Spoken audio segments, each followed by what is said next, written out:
COVID happened during my chairmanship. I would love to say, let's not talk about it, because most people think of it as a really negative thing. But what I do want to talk about is how our community responded so positively to what was, at the time, a very terrifying thing. The first thing is that Jim was a total mensch from the first minute.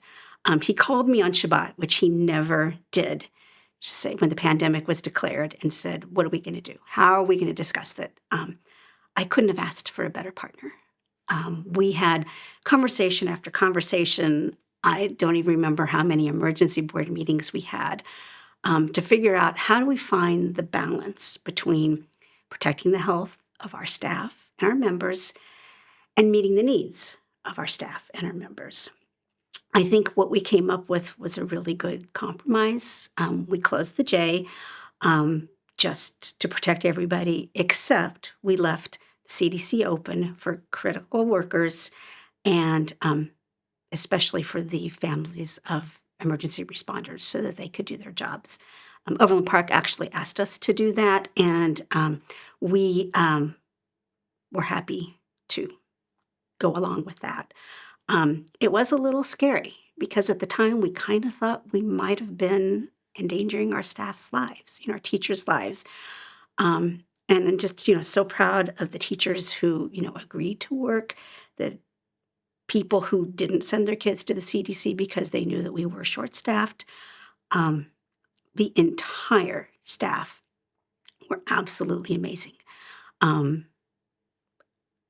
Part of it was, and Jim and I had agreed, and our board agreed, that we would continue to pay the staff even though we had closed the building, which was a financial hardship. I mean, there was no way around it, and we didn't know whether it would be for 1 week, 1 month, 2 years.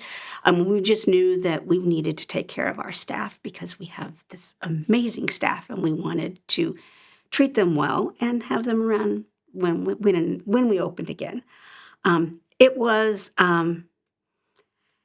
scary. It was very scary, and we had members. We lost a lot of members. I mean, as you would expect, people lost their jobs. They didn't know whether or not they could, whether they would be able to come back temporarily, I think is the right way to look at it, because I think a lot of the decisions that we made and a lot of the things that our staff did, cleaning off all of the exercise equipment once we started to move, doing social distancing so that we could protect people as much, but they could still work out. When we opened the pool, we started a reservation system so that we limited the number of people who would be there at one time.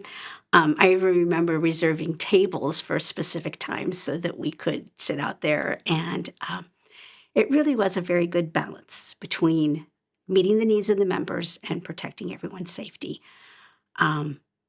What is the best part, I think, is that the things we did laid the groundwork for the success that the J is having today. Because we treated people with humanity and caring, a lot of our members came back as soon as we reopened the facility. Our staff, many of them, most of them stayed throughout the time. And I really do think that it ended up being, although it was hard, a very positive thing for the J because of how well Jim and the rest of the staff handled it. The other thing I wanted to say is that we did Superstar differently than it had ever been done before.